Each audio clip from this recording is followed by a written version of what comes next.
Welcome to Haunt Weekly.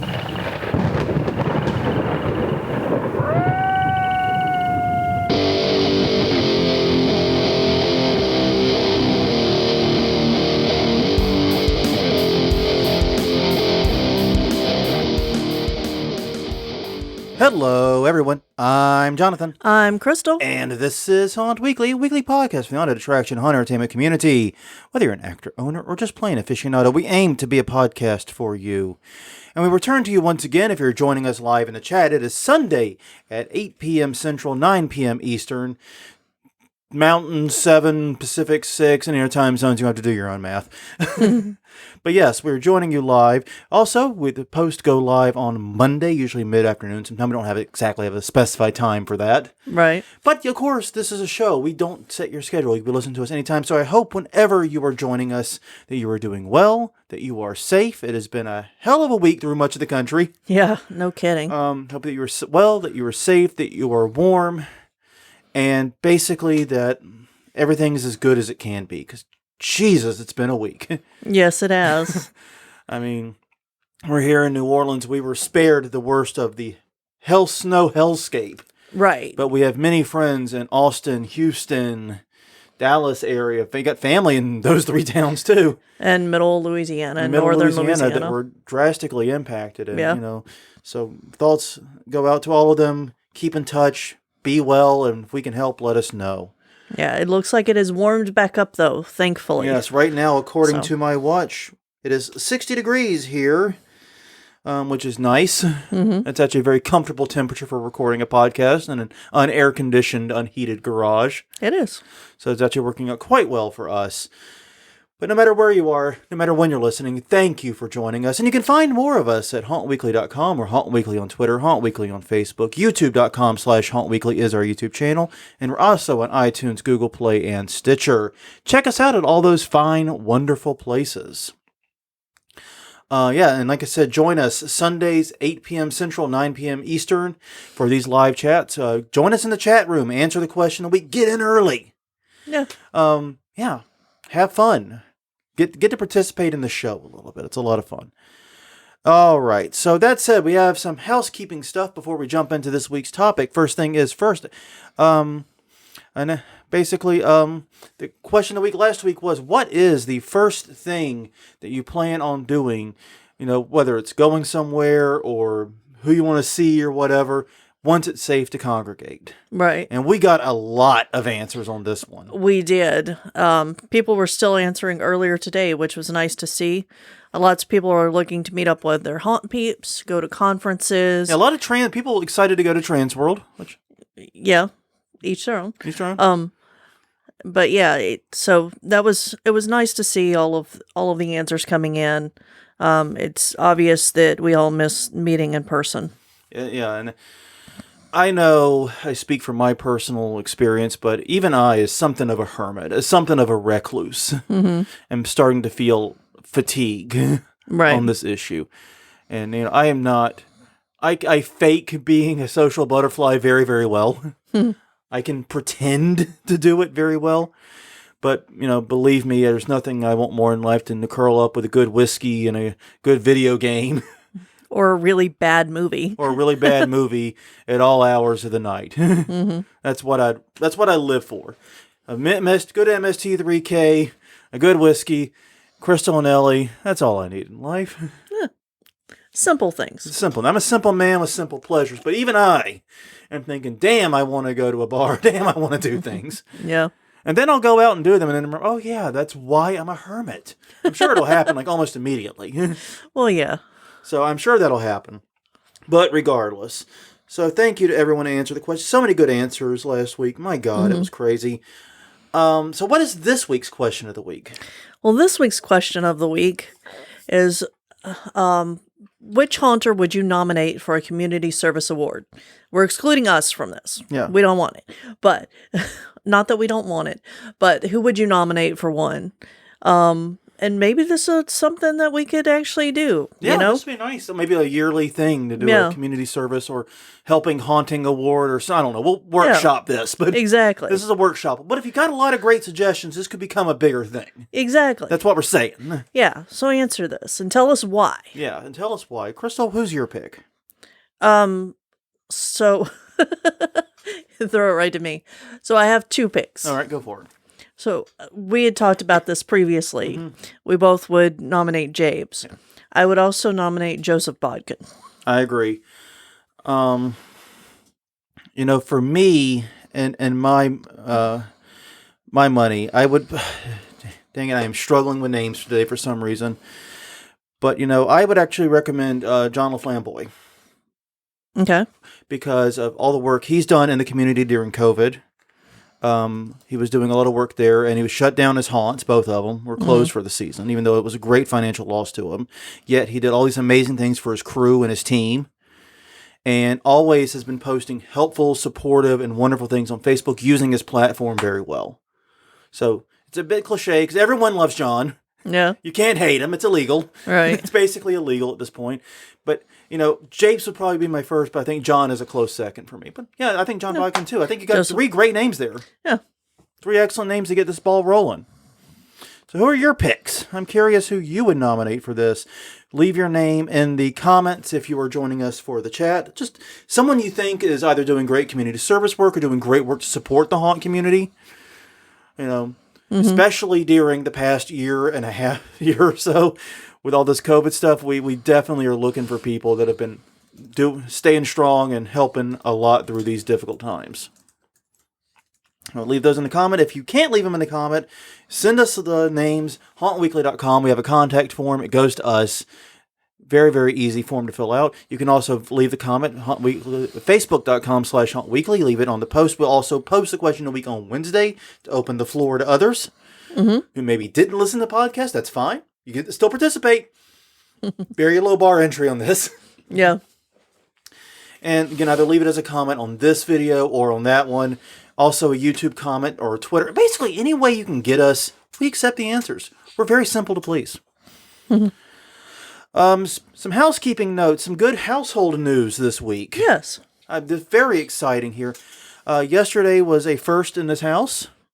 Ellie got her vaccine, her first shot of the COVID vaccine. Yay!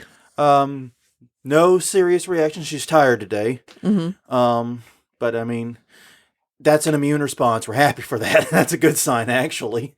That's positive. So yeah, she's a little tired. People have said it's a weekend killer. I don't doubt that. But, better a weekend killer than COVID, which even if you survive it, you're often dealing with symptoms for months after.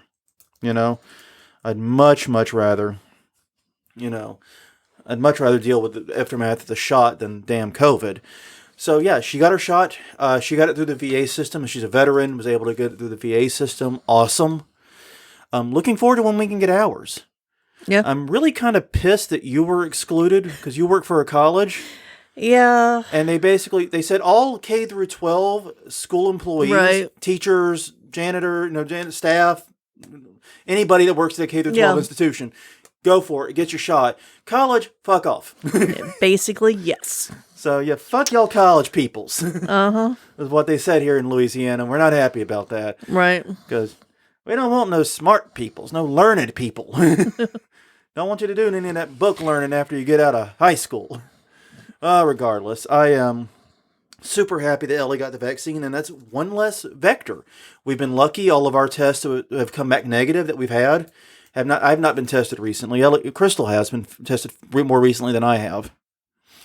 But still, we've managed to avoid it by all accounts, and now I think we have a shot of really ducking it completely. So I'm happy. Yeah. Happy for everyone. It also makes vaccines feel real. Yeah. Because, I've been reading about people getting the vaccine, but not actually seeing people, not actually, personally know anyone that got the vaccine, in my household. Right. I knew people who got the vaccine, but not I can reach out and touch them during quarantine. Yeah. Because that can't happen outside of the 3 of us. Yep. So, yes, one of us has we are 1/3. Well, 1/6 vaccinated. Yes. It takes 2 shots, so it's 1/6 actually, but we're 1/6 vaccinated. Right. Happy about that. Very happy. So, this week's topic, is that we are revisiting the subject of crowdfunding and haunting. Now, if you want to go way back in history, all the way back to May 2017, goddamn near 4 years ago. Yeah. Damn near 4 years ago on the nose. We did an episode called episode 77, Crowdfunding and Haunting. Right. And the tone of that episode was, I don't want to say extremely negative. Right. But it did come across negative. It came across negative enough that we actually got a listener reach out to us and say, hey, you should have found somebody who made it work. Yeah. and that's fair. That is actually fair. That was fair. That is fair. So we made a mental note, and 4 years later, here we are. Yeah, you don't have to keep reminding us. We'll get back around to it, I promise. It's just like fixing the fucking thermostat. We'll do it eventually, I promise. Jeez. 6 years later. We're haunters. We do things on haunt time. Yep. We fixed everything in 2 weeks before Halloween. That's it. Yeah. So yeah, the tone was negative, and the listener, I wish I could remember who said it. We couldn't find the email or the correspondence. It was a very valid criticism. Absolutely right. We should have done that. Right. And one of the things I've done this time is I did do more research into finding people who made it succeed. Right. I did not, and actually we did speak to someone with a crowdfunding experience. We'll get to that later. Yeah. Spoke to him a few episodes ago, even. Yes, but I also think that the mental, as a community, we've changed our minds about crowdfunding. Yeah, it's now more mainstream. Yeah, it had its up and downs, and we're going to go into that. Yeah, we're going to go into that in great detail because it's very interesting going through the history of crowdfunding and where we kind of are in 2021 versus 2017. A lot has changed in that time. So yeah. Basically, we discuss the how-tos and focus on a lot of the negatives. And yeah, let's be straight. There are a lot of negatives. There are a lot of reasons to be very, very cautious. But a lot has changed. Like I said, 2020 was one of the big changers, I think. Yeah. Because crowdfunding, when everyone was in quarantine, a lot of the traditional ways to fundraise went away. So now crowdfunding became a much more mainstream way to fundraise, not just what some people treat it as a slot machine, where you take a shot and you hope you win the big prize. And that said, there's been several success stories in the haunt community. Right. We actually did a lot of hype for the Ravens Grin Inn GoFundMe. As of last check, on their GoFundMe page, they've raised $5,200 of $7,000. That's only a portion of what they've raised, because they also accept donations directly via PayPal. I think they have Venmo, and they have a store. Right. And I know, for example, we bought a crap ton through the store lately. Yeah. We might own a lot more Ravens Grin Inn merch than we did. Yeah, I should have worn that shirt today. Yeah, that would have been a great shirt to wear. Unfortunately, like I said, we had a panic last hour there, but it's all good. It's all good. But yeah. But no, they raised $5,200 of the $7,000 and helped them get through a very challenging 2020. They've been closed. The Enchanted Forest is a 90-year-old amusement park, also known for their haunted attraction. Right. They raised $433,000 out of $500,000 as of this writing. This one's ongoing. Right. This one could actually hit the $500K. Yeah, they're getting close. And they're raising money both to survive the COVID shutdown and to repair damage from the recent winter storm. Right. So this is a brand new one. Check it out. It's a very, very good one to check out. And also, Steampunk Haunted House put out a $1,500 Kickstarter goal to open a new haunted attraction, and they more than doubled it. Very, very quickly, actually. Yeah. So they were able to meet all of their goals. So there have been successes. There have been people who made it work. Absolutely, it can work. Now, there have been a ton of failures, and we're not going to we'll talk about one particularly interesting one toward the end. Yeah. But yeah, there have been several pretty frustrating failures. And usually from people who put out very exorbitant amounts, and then that just doesn't gain traction. And then wonder why no money. Yeah, no money came or, in. They reached a little too far. Yeah, they overreached. I agree. Now, so let's follow up on this. I mean, with all those great successes, and those were all very recent successes too, by the way. Those were all within the past 2 years. Yeah. And that's part of that change I think that we're they're all within talking the last year, actually. Yeah. I mean, that's part of that change we're talking about. Yeah. A lot has shifted. So what has what has changed since 2017 when we did the last episode? One is that crowdfunding has become more common, though much less newsworthy. It's very interesting. You look for news on crowdfunding, you don't see a lot of news in 2020. It doesn't really make the news a lot. And that's actually a good thing. It is. I mean, the only stories that I see right now are, when somebody stands up for somebody else and then everybody's like, oh, well, we need to like throw money at them so they can get out of their crappy job or whatever. Yeah. Yeah, there have been some very public successes since then, but the crowdfunding news has just become much more quiet overall. And the reason is because 2012 through 2016 was kind of like this weird gold rush era for crowdfunding. Yeah. Yeah, it was new. Everybody wanted it. Everybody was excited. It was new. It was exciting. And there were a series of very epic tragic failures. I mean, and then I just found a few to highlight here. Right. One was the Coolest Cooler, which you can watch full videos on. Basically, they raised millions of dollars for this cooler, which was such a stupid goddamn. It was this cooler with a battery pack and a blender built. It was a dumb fucking idea. I don't know why anyone thought this was going to be a fucking thing they wanted. They were thinking, I can make margaritas in the that wood. That was the sales pitch. Like, you get eyes, you make a margarita, and that's with the battery, and it was a speaker, and it was, I don't know, Ginsu knife collection. I don't know. It had all kinds of random crap attached to it. They got all this money. They met their goal like multiple times over, and then never actually fully released it. And then they pissed off their backers by selling Coolest Coolers that they did make on Amazon rather than giving them the backers. Right. So that sucked. The Pebble Time, now we actually were all original Pebble users. Yeah. It was a great watch. It was a great watch. It was indestructible, too. Yeah. Like, seriously, we did everything we could to destroy the Pebble watches. They were indestructible. Yeah. Unfortunately, the Pebble Time, the follow-up, and they crowdfunded the original, and that was a great success. So they swung for the fences on the Pebble Time to make a much more robust smartwatch in terms of feature set. Once again, raised, I think, $25 million, something like that. Mm-hmm. And yeah, the product came out, but it was very disappointing to users that did not have the features that were needed for that time. It really let everyone down. It was getting like 5 out of 10 reviews. Yeah, it wasn't as good as the original. No, the original, like I said, it was very limited feature, but it did exactly what I want a smartwatch to do. Basically, don't make me take out my phone to read every goddamn push alert. Yeah. You know? It's really that simple. Mighty Number 9, the video game, once again, raised many times over its budget. Came out, the game just disappointed. Yeah. The Ouya, or Ouya, or I forgot how to say it, was a 8.6 million. They raised 8.6 million for a video game console that never got fully released. Only like a handful ever made it out, and they all sucked. Yeah. And my personal favorite of the epic failures is Star Citizen. Now, Star Citizen's still technically crowdfunding today. 10 years later, almost. They've been doing it since 2011. This even predates 2012. They've currently raised over $300 million and still do not have a release date 10 years later. Yeah. So basically what I'm seeing about all of these that, were successful but considered failures is that they didn't deliver what they promised. No, they did not. And what that did is 2016 was kind of a weird crash because these types of stories just kept hitting the news, kept coming out.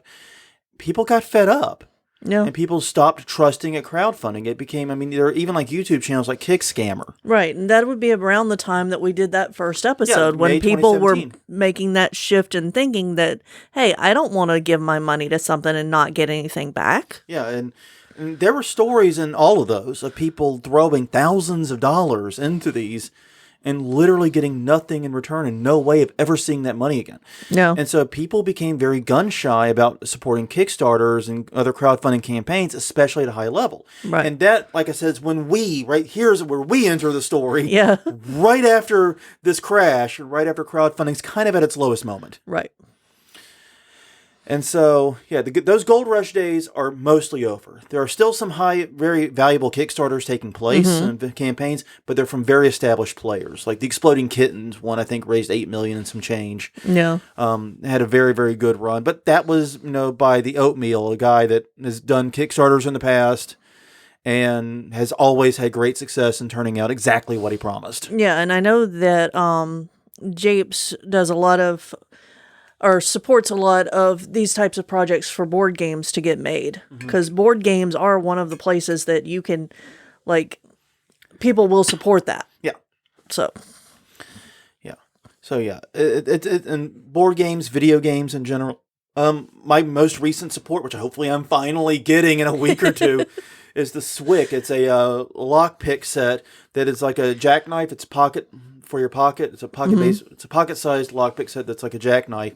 I'm so excited about it, and it's been a bit of a mess trying to get it. I'm not gonna lie. It has. It's about 2 years late. Yeah, if you're not familiar with the term scope creep, neither were they. Yeah, they pitched it, and I think they genuinely thought this. I don't think they were lying or anything. I don't think this was a scam or anything. I think they genuinely believed it. Like, yeah, we're literally got the prototype, got the design. We just need to get the manufacturing. Yeah. And it'll be done in a few months. And we just need the money to get the manufacturing off the ground. Right. And okay, I understand that. That makes sense. And then like, oh yeah, we're making some changes to the design. Like, oh no. And 2 years later. Yeah. But no, like I said, it seem to be run by good people. I'm gonna get it. Maybe I'll do a video demo of it or something on my personal whenever we get it. Be fun. That'd be cool. So here's why is crowdfunding so tempting, in period, especially for haunted attractions. The biggest reason is that funding is the biggest challenge for most wannabe new haunts. Yeah.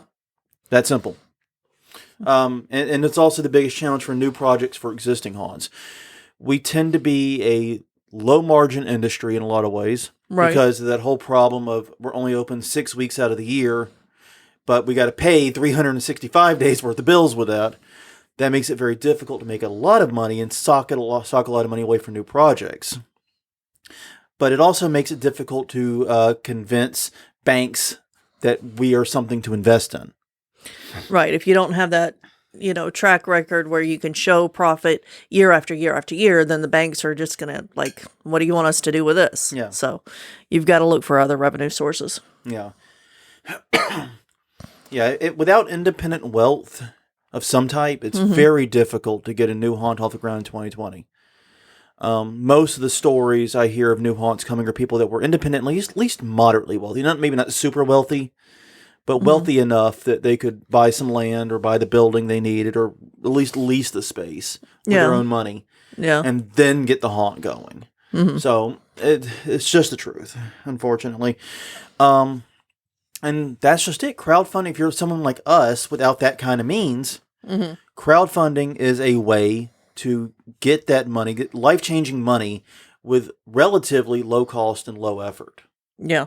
Now, it's not as low cost and as low effort as it may seem from initially. We'll get into that.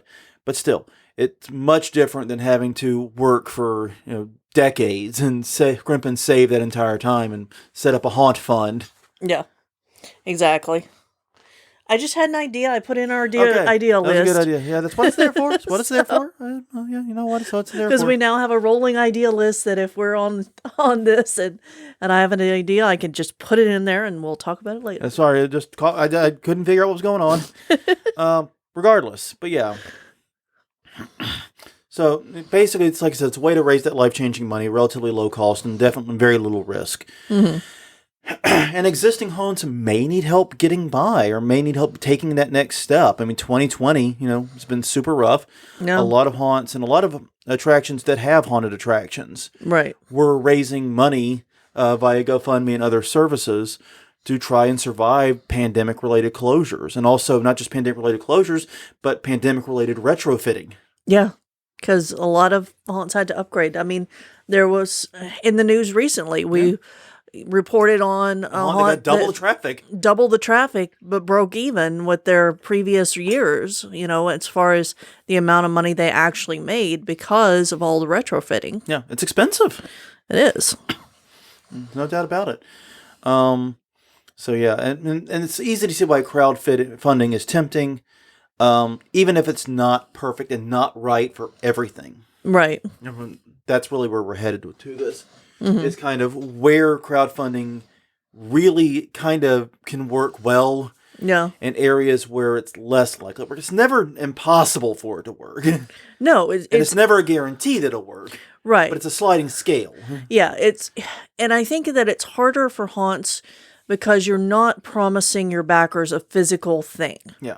Because like Reaper Mini has a Kickstarter that just ended. Yeah. And they do it every couple of years, and they put out a list of things that they want to get made by manufacturers, and people have almost a year to buy into it.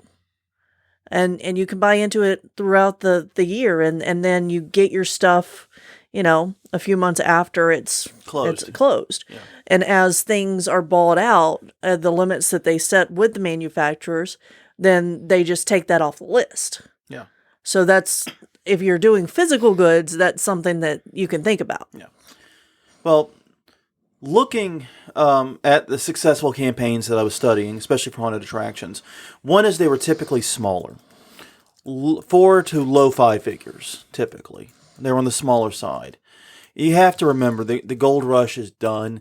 The idea of someone just popping up on Kickstarter with no history, no background, no real presence, saying, hey, give me $1 million to start a haunt, isn't likely to work. It's very unlikely. Not impossible. I mean, I've seen crazier stuff in my time. But it's not likely.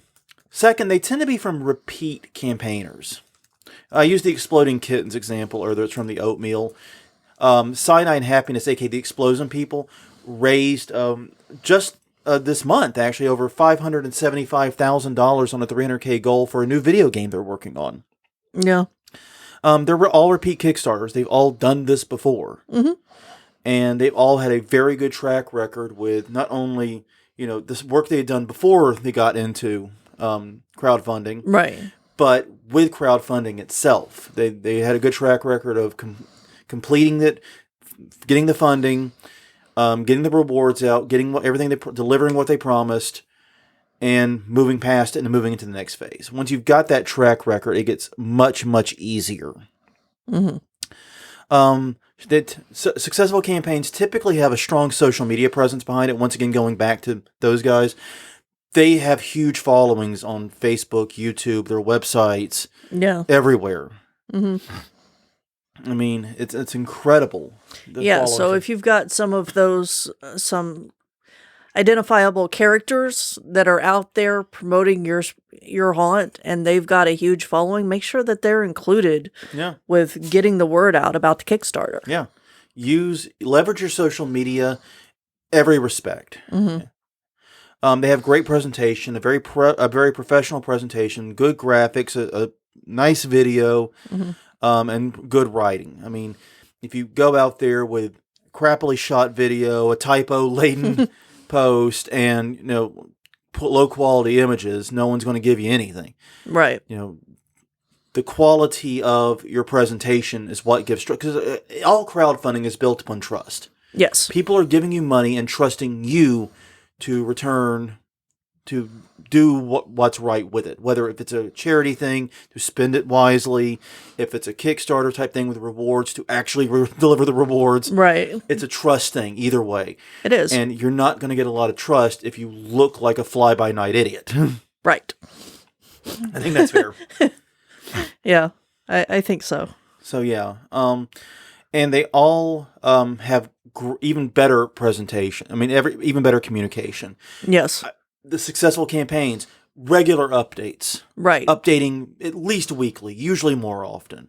They are responding to comments. They're in the threads. They are engaged. If there's a Discord server or something like that, they're participating in that. Yeah, exactly. I mean, you've got to keep in touch with your backers, because if you don't, then, they're going to think, well, I just threw that money away. Yeah. I should totally say something bad about the people I gave money to. And a good example is, once again, the Swick thing. Mm-hmm.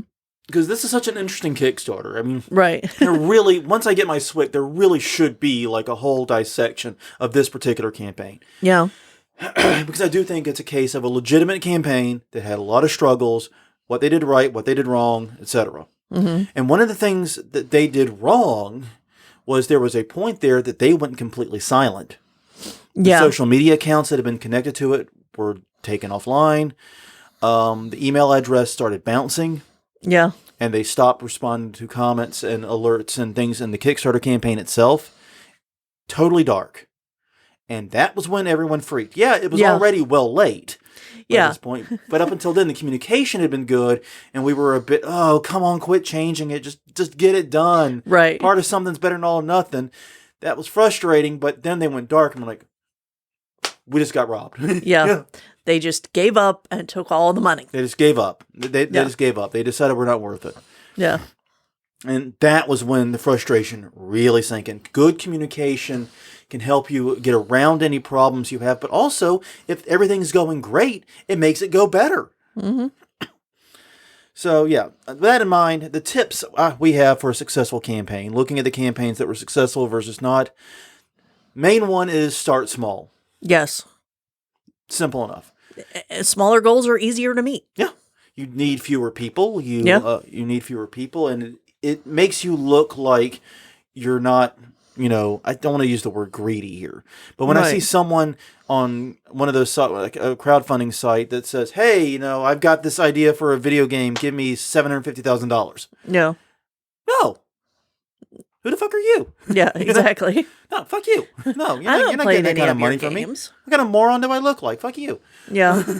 Now, I know that it's not in the notes, but one of the things that is a sad note that I have seen are crowdfunding for deaths, for funerals and services and things like that. So if you have a member in your community that that's a good point. We didn't mention that in the reasons for crowdfunding. Yeah. But that could be something that, supporting the Haunt family. Exactly. Supporting Good the point. Haunt family and the community, especially if there's someone that's well known in the community. Yeah. But getting back to the tips. Yeah. Sorry. And always remember that you do not have to run just one campaign. Right. You can run multiple campaigns. The most successful Kickstarters, most successful crowdfunders do run multiple campaigns. Mm-hmm. And this seems to be true across the board because there have been like Pebble is actually, obviously the Pebble time did not please. No. But they were a good example of it. They did the Pebble Watch. They asked for a fairly small amount of money. They got well above that budget. They produced a pretty kick-ass watch, especially for the time, at a very good price. Because that was the thing. It was like $99? Yeah. $89, $99, something like that. It was crazy cheap for smartwatch standards. Well, yeah, and it was when smartwatches were new. Yeah, pretty much brand spanking new, and it was durable as hell. Took that shit to a water park, took that shit. Yeah. Did anything you want with it. It don't matter. Yeah. It's a pity that we had to get rid of it. It was. Eventually, time just was the enemy of it. Like, we're talking like 6 years. Yeah. Time. We're not talking like quick death. But yeah, they did that, and then they went and asked for more for a much larger campaign. I think it was like $25 million. Uh-huh. And they got it easily. Yeah. Because they had that track record. Mm-hmm. Once you build that track record as a successful Kickstarter or a successful, campaigner who actually does what they say they're going to do, it's easier to ask for more, more, and more. Right. So you don't have to run just one campaign. Know where to post it, for the love of God. Kickstarter is the place for new, untested projects that need funding. Yeah. So if you are trying to use this to start up a haunt, that'd probably be the most natural place. Mm-hmm. Or if you're wanting to add a VR experience to your haunt or do something like that, it's a natural place to do it. Yeah, or, I could even see like, hey, we really want to support this local costumer by buying more costumes, ordering more, unique things. Or this prop. Wouldn't you like to see this prop as you're coming through our haunt? Or... Yeah. Or even if it was like a prop maker. I mean, there's no limited haunts. Hey, we want to make a new version of the electric chair guy, but we need funding to get the first few built. Yeah. We've done a test, but now we got to manufacture. Electric chair guy. I don't know why that popped in my head. It's like the oldest one out there that we know. Which is why we need a new version. Exactly. But, if you get it, we'll write your name on the wall in the haunt somewhere. Or, or like I said, or even if it's the prop builder, it could be, hey, the lower tiers will send you badges and buttons and stickers and stuff, but give a high enough tier, you get a version of the prop, but at a discount. Yeah, I don't think that would work. I think, well, if I don't you're know. a prop maker, it would. Yeah. And Well, yeah. If prop you're, making, that's what I'm saying. oh yeah, if you were a prop maker and trying to do a Kickstarter, yeah, exactly. No, that's for a prop maker, not necessarily the haunt. Yeah. If you're a haunt trying to obtain a prop, then yeah, you're going to have to think of get creative, and that's one of the issues we're going to get to in a minute. Right. Basically, though, Indiegogo is also there. It's a distant second. Honestly, one of the things that's very common about successful projects is that they don't post on just one. Right. They will do both a Kickstarter and Indiegogo, and they'll offer PayPal. They'll offer other services. So don't necessarily limit yourself to one, but know that these are the two big ones for untested projects. Yeah. GoFundMe is for charity, basically. That's why Raven's Grinning was there. They weren't offering rewards. It was, hey, we need help. Right. And exactly. Very earnest, very real appeal. And that's why we kicked in.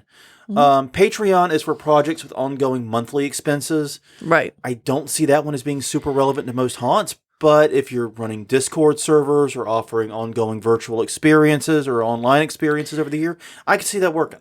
Yeah. Well, and I think that it could have a place in a haunt because we do pay monthly bills. Yeah. But it's that's also, going to be problem your with Patreon core. is a lot like Kickstarter in that the backers expect something in return. Yeah. And they expect it month to month, which is the problem. Yeah. But you can do live chats. There are other things you can do. You can do live chats, meet and greets, things like that too. Right. So it doesn't necessarily have to be A physical item. a physical item or even a virtual item other than a meeting. But you can sell your time. Yeah. That's what it comes down to. I'm trying to say here. But yeah, Patreon is for projects that are going to be monthly. These are going to be monthly deductions, and that means you have to do something monthly for them. Yeah. Whatever it is. It was, like I said, meet and greet, virtual experience, whatever. Podcast that they, Yeah, you get only extra Patreons long have access episodes. to. Yeah. Get the What- after hours. Yeah, exactly. Yeah, if we had a Patreon, this would be a great place to plug it. Yeah, it would be. But we don't. No. One thing that was very interesting, most of the absolute largest crowdfunding campaigns in terms of dollars have been using Ethereum and cryptocurrency, Yeah. which I did not know that until I was researching this. And the benefit is obvious. It lowers costs, but it comes with a smaller audience. The people that are going to be comfortable doing cryptocurrency versus just a Kickstarter, Yeah. we're talking different crowds. So I think that would be interesting. But that's something that apparently is actually very, very popular with very large crowdfunding campaigns. And Ethereum right now is soaring. I mean, it's like insanely valued. Cryptocurrency in general is going through a boom. I don't know why, but it is. And as a result of that, it may be a time to capitalize on it on the crowdfunding side. Don't forget, though, your private sources, PayPal, Venmo, your site and social directly, things like that. We were at a craft fair today. Yeah. A lot of people didn't have Stripe, but we paid with Venmo and so forth everywhere we went, and it was fine. It was great. So, yeah, don't forget those. And once again, with those, you will pay smaller fees, but once again, you won't get the infrastructure that Kickstarter and Indiegogo bring to it. Right. So, yeah, like I said, consider multiple sources, though. Once again, promote heavily on social media. Your social media and your existing network will be the vast majority of your donors. Reach them first, encourage them to share to their friends. But yeah, that's going to be where you start. Use both your personal and your professional accounts. I know it sounds kitsch, but if you're going to do crowdfunding, you need the crowd part of it, as we'll talk more about in a minute. And so with that, what you need to do is get the word out to as many people as possible, even if they aren't necessarily right now fans of that particular product. Right. Do put a heavy focus on your presentation and communication. We mentioned this previously, so I won't spend too much time on it. But you want to look professional and trustworthy and competent. You're not going to do that with trashy graphics and poorly written text. Right. And just going back one moment, on the personal and professional accounts, the professional accounts gives you credibility because that's who people know. The personal gives it a more down-to-earth personal connection, Yeah. Because they're like, oh, you're the person that's behind the thing that I love. Yeah. now I get to know you on a different level than we did before. Yeah. Or there might be people who know you personally but don't necessarily know or connect with what you're working on the haunt side of Exactly. it. They may wish to support your endeavors because they know you. Exactly. Yeah, I don't know how many people know that I know outside of the haunt community know that I do a podcast with you every week. That's a good point. Yeah. But yeah, if we were doing a Kickstarter or a Patreon or something like that for this podcast, absolutely, it would be on both of our personal pages. Oh, yeah. Even though neither of us, like I said, talk much about it in our personal lives outside the haunt community. No. Okay. Set very clear goals and expectations, including the potential risks. Be honest. Yes. You know, and here's the thing. It sounds weird, but psychologically, people are more trusting if you explain the risks than if you bury them. Yeah. So think about it like talking to your significant other or a really close friend about a potential venture that you want to do. Exactly. Yeah. Set very clear expectations and explain in detail how the money will be spent. Where's it going? Where's every dollar of that going? Why do you need it? This is very important. Because that way people will know what they're donating to exactly. And all of this comes down to a really great quote, though, that I heard a few years ago that I love. And it's from the Side 9 Happiness guys, the Explosive guys. And I'm going to paraphrase it. But basically, focus on the crowd in crowdfunding, not the funding. There's two parts to that. It's crowd and funding. Focus on the crowd. The crowd is your biggest and most hardcore fans. These are people who know you personally. These are people that have the strongest attachment to your business, to what you do. They are the most important people in every respect to this project. Right. They were willing to give you money on trust, on good faith, to further that connection. Yeah. That is special, that is magical, and that is rare. This crowd that you obtain with crowdfunding is more important than the money you get. So, yeah, money's great and all, but now you have to communicate them. Now you have a way to reach and target those specific people. Right. And that's exactly what you should do, because they won't just give you money. They will advocate for you. They will help you in other ways. They will get the word out. If they're willing to give you even a small amount of money, they're willing to advocate for you. They're willing to post on social media. They're willing to help support you in other ways. Share it out. Share it out, basically, yeah. Get the word out. Do whatever is necessary. Now, the reasons to be cautious, and I know this podcast is in danger of running long now, because we got a little ways to go in the show notes, but we'll hurry it up a little bit. But the reasons to be cautious, most crowdfunding campaigns do ultimately fail. Now, some fail worse than others, obviously. If you only get $100 on a $75,000 crowdfund, that's not good. Right. But like the Ravens Grin Inn on paper was a quote-unquote failure because they didn't reach their GoFundMe goal. But I'm very sure between PayPal, Venmo, and the stores that they've met their goal. Yeah, exactly. So that's not, to me, a failure. In my mind, a failure. I feel very confident they made all that they needed, or at least they met their goal. Yeah, I agree with that. So yeah, and there are other ways to get a haunt off the ground. Now, look at the Bloodshed Brothers. We actually had them on episode 266, and not that long ago, and they told us about their very interesting, very unique way of getting a haunt off the ground. Yeah. Basically, they partner with charities. Charity provides the space. They provide the haunt. They set up the haunt. They have a financial arrangement, and the haunt moves regularly because of this. Yeah. But they have low startup expenses, right? And they get to have a professional haunt every year. Yeah, and one of the things is that they now have a group of fans that I bet if they tried to do it again, they would probably get a better response because even my brother knows somebody who absolutely loves the Bloodshed Brothers, and we're so stoked we had them on. Enamored that we had them on and that they were getting, more coverage. Yeah, and as they should. I mean, they are amazing. And one of the things I really found interesting about listening to them was that approach that they did. It lets them focus on the haunt side and all that permitting, all that the bull crap that every haunter, understandably, bitches about instantly. Well, that was a big chunk of why we don't go pro is because of all that bureaucratic BS that we don't want to do. We live in Orleans Parish, man. Yeah. Yeah. So yeah, when they like, yeah, this is how we how we deal with it. Like, son of a bitch. Yeah. Bring me a drink. Mhm. No, it was perfect. So yeah, most campaigns do eventually fall short, and they had an unsuccessful one before they found this system. I believe it was Right. it was several years ago. But they found another way to make it work that I think is even way more cool. Yeah. You know, Exactly. successful campaigns often have problems, and this stems from the fact that people feel they have ownership in things they've invested in. Right. It's very clear this isn't an actual investment. Yes. It's at best a pre-order. Yeah. But that still gives a sense of investment. I gave you money on blind trust. Mm-hmm. I now feel like I have a stake in this. Right. It goes beyond what a normal customer would have. Yeah. And if those expectations are not met, it can feel like a betrayal. Mm-hmm. And it can turn a lot of loyal fans against you. Amanda Palmer ran into this in a big stinking way a Yes. few years back.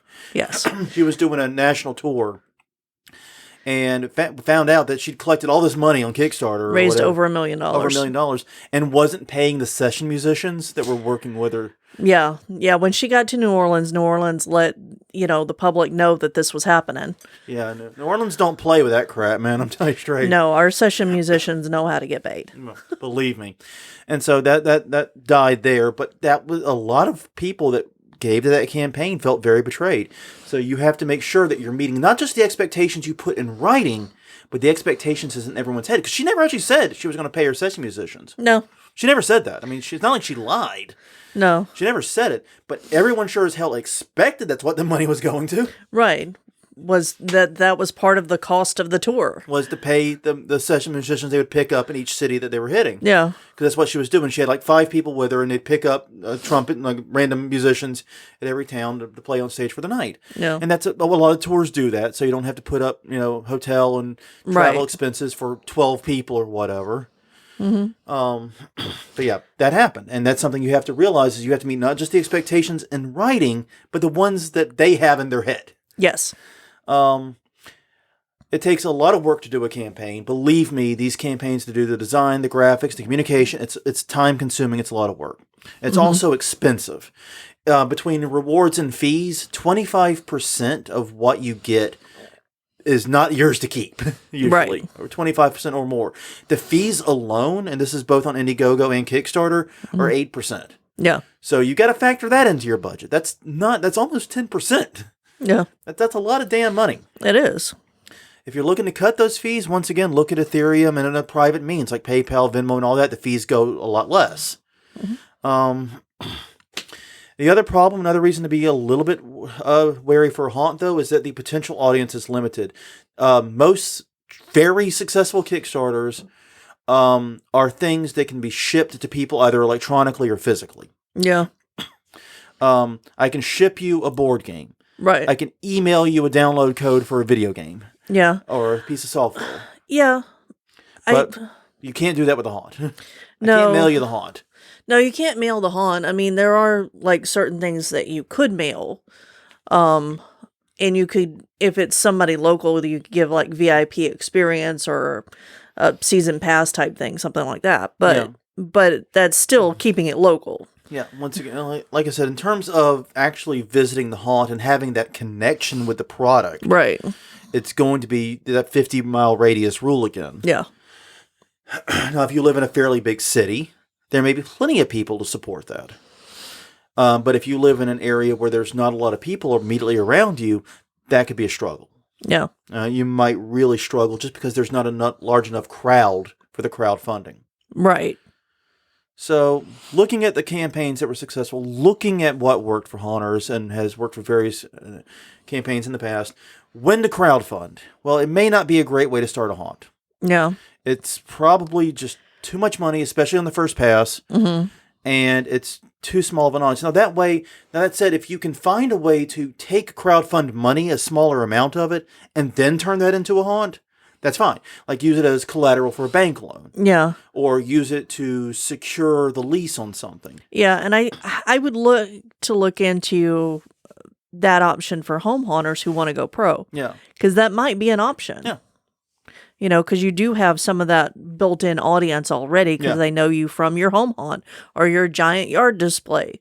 You've shown what you can do. Yeah. And I agree with that. So yeah, just something to think about in terms of when to do a crowdfunding campaign. Mm-hmm.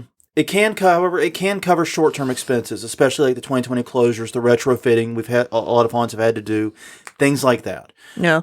That's a great use for crowdfunding. Mm-hmm. It's also potentially a great way to build a new project. If you want to do an expansion of your haunt, but need $10,000 in supplies, you've already got the land, you've already got the stuff you need. You just need to actually get the materials and get to work. It can be a great tool. Maybe you're wanting to add a VR experience to your haunt. Mm-hmm. Once again, potentially an easy thing to do through crowdfunding. Yeah, I mean, if you needed to, and we still may need to do, COVID retrofits. Yeah. If you say, hey, we need to make it so that we can be open this year, can you help us out? Yeah, we're all hoping that this season's going to be as normal as can be. Right. But there are no guarantees. I have stopped making predictions about COVID like basically 7 months ago. I just gave the hell up. Yeah.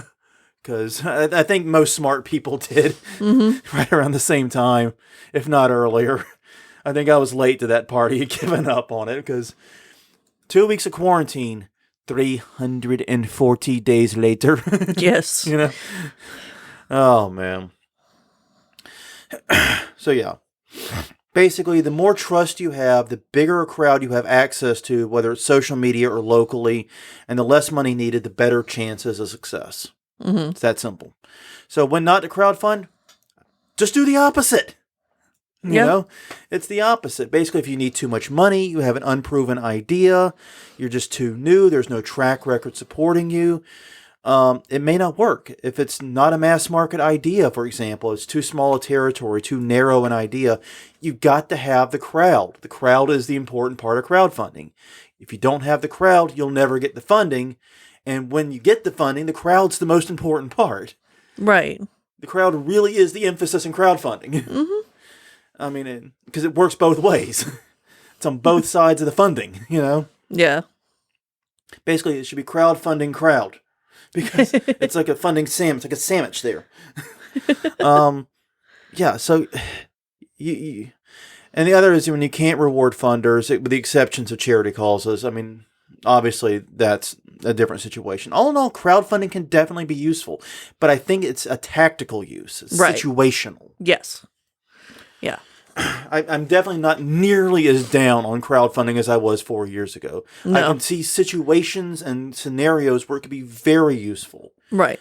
And very powerful tool, especially to keep an ongoing haunt afloat, or if you just need a certain amount now to maybe secure a location, but you're going to fund most of the haunt through other sources. Right. Things like that. Yeah. That can be very powerful. That can be wonderful.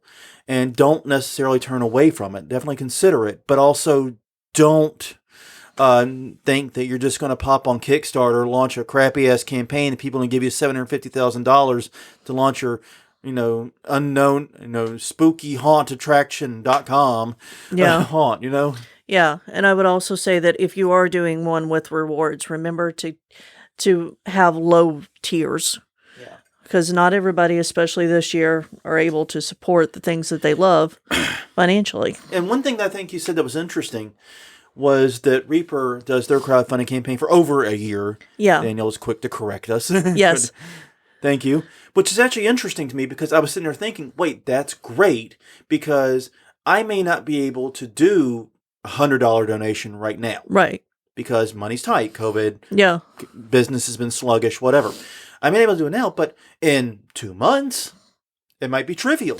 Exactly. Well, and I mean, So I know in longer terms, a longer span can help. Yeah, and and they make it to where you can reinvest into it, reinvest throughout that entire time, and it just gets added on to your previous order. Yeah. So that's how he's gotten this huge box that's coming in May, because he's backed it several times over. Yeah, just as he had a The little time extra cash period, handy, yeah. whatever. Yeah, Exactly. just throw it into the pot. I know that's a great idea. I think giving long, we didn't even talk about lead time on it, but when you said this, like, oh my God, that's brilliant, because people's finances are constantly in flux. If I have a water pipe break again, Yeah. or an AC bill coming up that may chew up my finances for a bit, I may not have money for a Kickstarter today, but if I know it, learn about it today, and I get money 2-3 months from now, I would definitely love to participate. But if the Kickstarter is already closed and there's no way to fund it, that's money left off the table. So yeah. So I'm just going to read out one comment real quick before we wrap this up.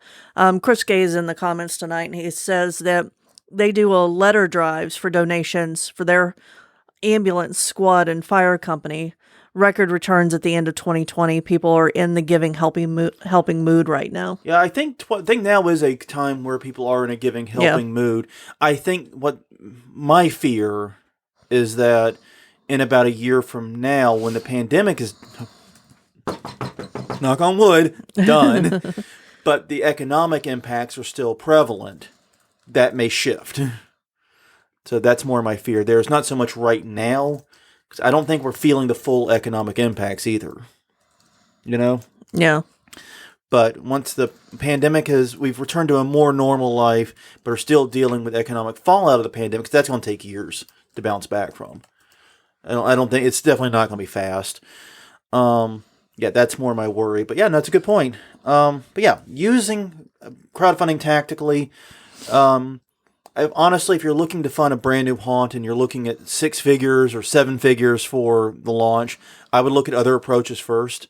Yeah. And I think, go back to the episode of the Bloodshed Brothers. That's a brilliant approach. I wish I had thought of it first. Yeah. Or at least I wish I was comfortable plagiarizing them. Claiming credit for the idea. No, I'm kidding. We wouldn't claim credit for the idea. I mean, we might follow it, but we wouldn't claim it. Yeah, no. It's a brilliant idea. And that was a great episode. Once again, 266, Bloodshed Brothers.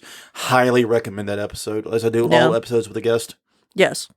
People smarter than us, as you say. Quick, we got a few minutes left. Returning to the question of the week, who else gets a nomination for the Haunter Charity Community Service Award?